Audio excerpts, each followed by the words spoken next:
Kotsky was just getting comfortable after Arakaki had let herself out when his phone buzzed lightly on his nightstand. With a half-hearted grumble, he picked it up to see the message shining on his screen. A text from Kirishima. "Hey man, quick question." The next message came in a moment later, his phone vibrating gently in his hand. "Did you want to prosecute the asshole who took advantage of you?" Kotsky sighed. He didn't particularly want to talk about this now, at 1 in the fucking morning, but he knew Kirishima would just end up an anxious mess if he had to wait all night for a response. Unlocking his phone to reply, Bakugou saw the third message arrive with another vibration. "Because I don't know his name or quirk or anything like that, but you could probably help figure out how to take him down." Kotsky's thumb hovered above the touchscreen, about to respond to Kirishima's question, when a glimpse of something unexpected caught his attention. He could see the bottom half of a video thumbnail still in the messages, and he hadn't noticed Kirishima sending a video earlier. Wait, but it looked like he'd been the one to send it, not Kirishima. He couldn't imagine what he'd sent. The last time he'd messaged Kirishima had been in a panic after realizing Adachi had fucked with his suppressants. Had he sent a video message by accident? He scrolled up to see it and froze. What the fuck? He couldn't breathe for a moment, feeling as though his entire body had been turned to stone. Kirishima had to have seen it. Fuck. Fucking shit. Deleting it took mere seconds, but his heart pounded like he'd been training for an hour. Fucking hell, he'd definitely seen it. Fuck. His hand shook, but shit, he couldn't let this shut him down or Kirishima would walk on eggshells around him again tomorrow. Then Kotsky was going to vibrate out of his own skin if he couldn't get his fucking hands on Kirishima's real goddamn body. No clothes, just... Shit, he was getting distracted. He needed to answer Kirishima. Should he ignore the video, what he had just done, deleting it like that? No, avoiding things just made Kirishima worry more. Kotsky would acknowledge it then, but he wasn't going to be too serious about it either. Keep it light so that Kirishima didn't worry. I will fucking murder that bastard. Okay, admittedly, from anyone else that would probably not be considered a light, casual response. But threatening bodily harm came as naturally to him as breathing, and Kirishima knew that. Fucking explode him. He added the last bits just because he figured Kirishima would appreciate the honesty. Kotsky absolutely wanted to destroy Adachi, explosively. But he also knew he couldn't continue to dwell on that, so he sighed and composed another quick message. What do you need to know?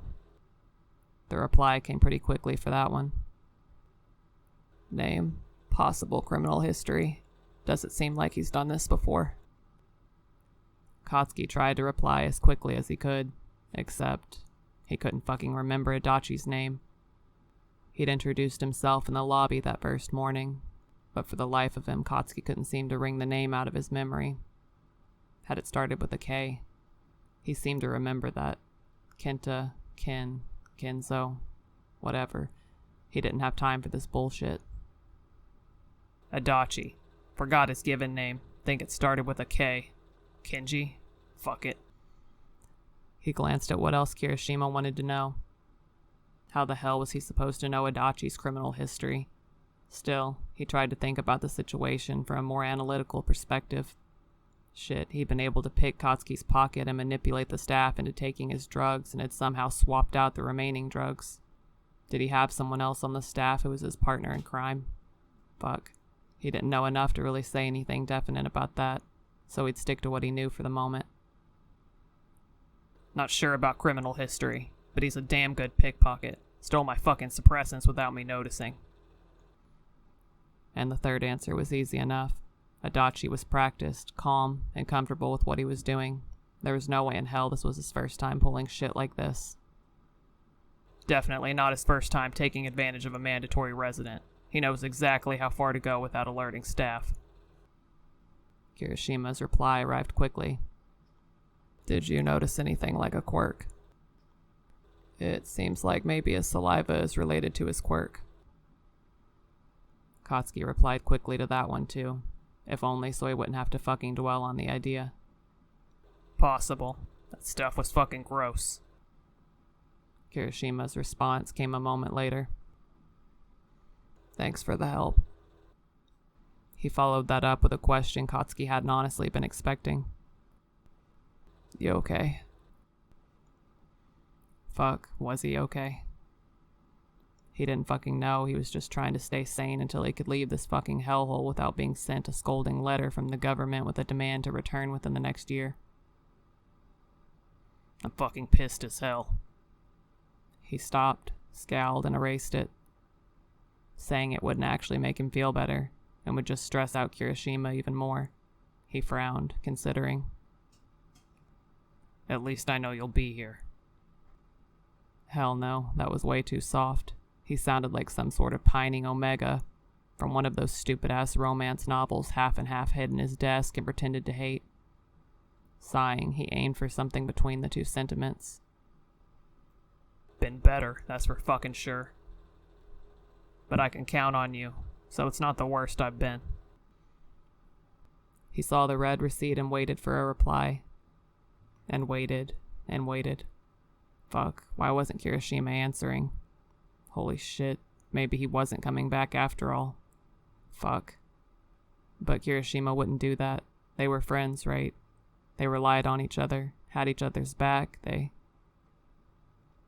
God fucking damn it. He'd scared him away with his damn insistence today, hadn't he? Fuck. His chest clenched, and for a moment he felt panic claw at his throat as he realized that without Kirishima there, reserve visitations were back on the table.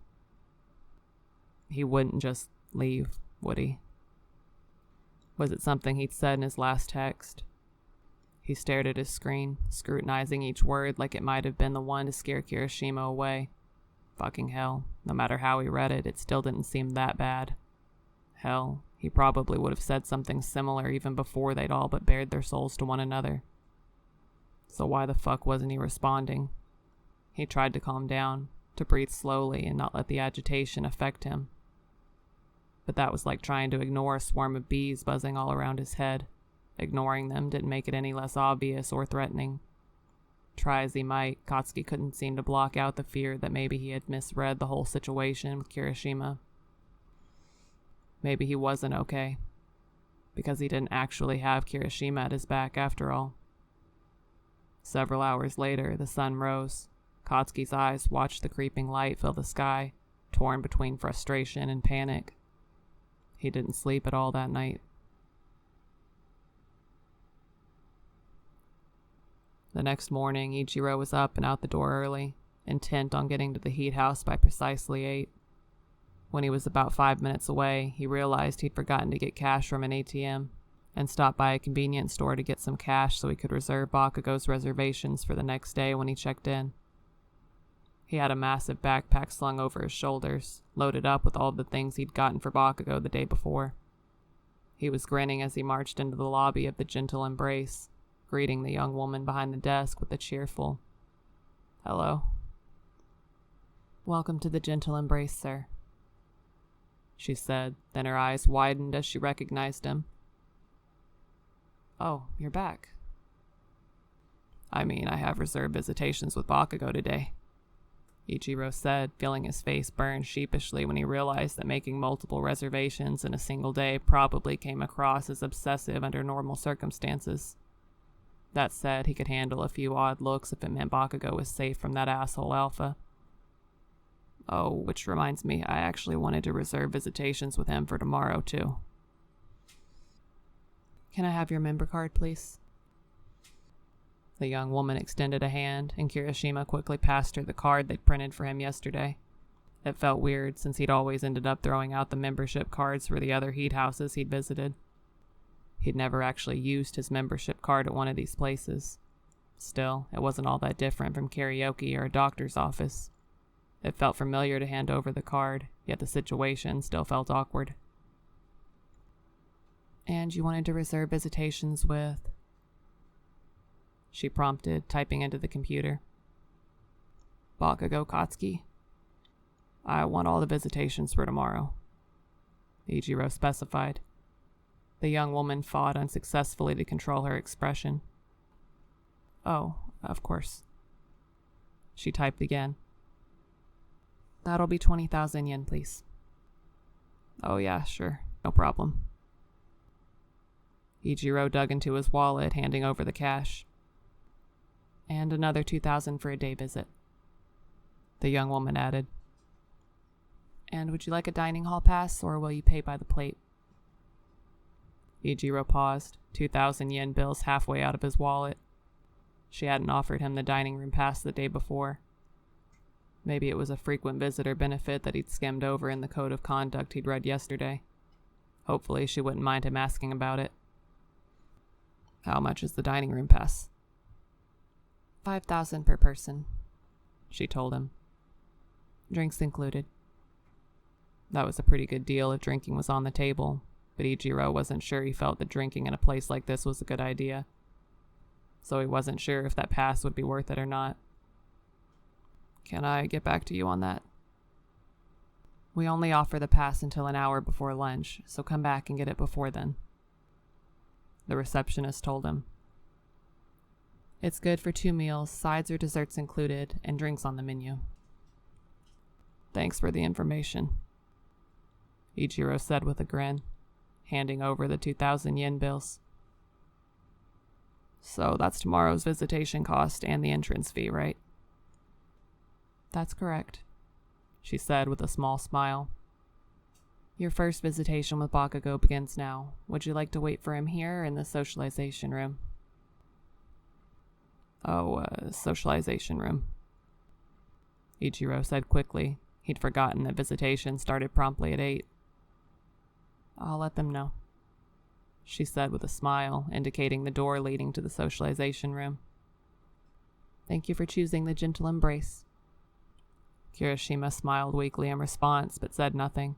He hadn't actually chosen this place, and neither had Bakugou. In all honesty, he hoped that after this week they'd never have to set foot in it again. But it seemed rude to tell her that, so instead he just tried to avoid eye contact and made his way to the socialization room as quickly as possible. You look like death, Avery told Bakugou when he opened his door. He did, too. Eyes ringed with dark circles, hair hanging limply in his face, still sweaty from his workout. His body odor was pretty ripe, too. He'd obviously done some pretty vigorous exercising in a small enclosed space with poor ventilation. Smell like it, too. Fuck you too, sundress, Bakugou shot back, extending both of his middle fingers in case his words were not enough to fully express his distaste. Dipping into a curtsy, lifting the hem of her aforementioned clothing, Aerie smirked. So, ready to see your man? I don't know. Are you ready to stop fucking playing 20 questions about this bullshit? Aerie frowned a little, eyeing him closely. He seemed off. Even more so than the day before, and that was not at all what she'd expected. What happened? She demanded. Did something go wrong? It's nothing, Bakugou snapped, waving a hand dismissively. I should probably shower. You go eat. I'll catch up. Aerie frowned, checking her watch. It's almost 8, she pointed out. So I won't fucking eat breakfast, Bakugou shot back. It's fine. It was definitely not fine, and he looked terrible. What's wrong? Nothing, Bakugou snapped. I'm just being stupid, okay? I'm sure everything is fucking fine, but I can't shut my goddamn brain off at will, and He sighed gustily. I'm just so fucking tired of this shit, you know. Aerie didn't really know, but she nodded and hummed sympathetically. I'm sure you're alpha. Except I still don't fucking know if he is my alpha. Bakugou snarled. Aha, so that's what this was about. Well then talk to him. Aerie snapped back, not about to be intimidated by a growly guy who was bad at talking about emotions. Hell, she'd been engaged to one of those, and while it had ended badly, she'd learned that sometimes tough love was the only way to get through to someone. We both know that moping around isn't going to do you any good. Now go shower real quick and then get downstairs because I'll have fish and vegetables waiting for you. Bakugou sighed. Fine, he said, slamming the door in her face. Ari blinked, of half a mind to pound on the door again and demand he try that again when the door creaked open. From the other side of the door, Bakugou sighed, straining as though it was physically paining him to speak. Thanks. He grunted and shut the door again, more quietly. Ari smiled to herself, spinning on her heel and walking down the hallway. She had to get to breakfast early if she was going to get through the line for a second helping.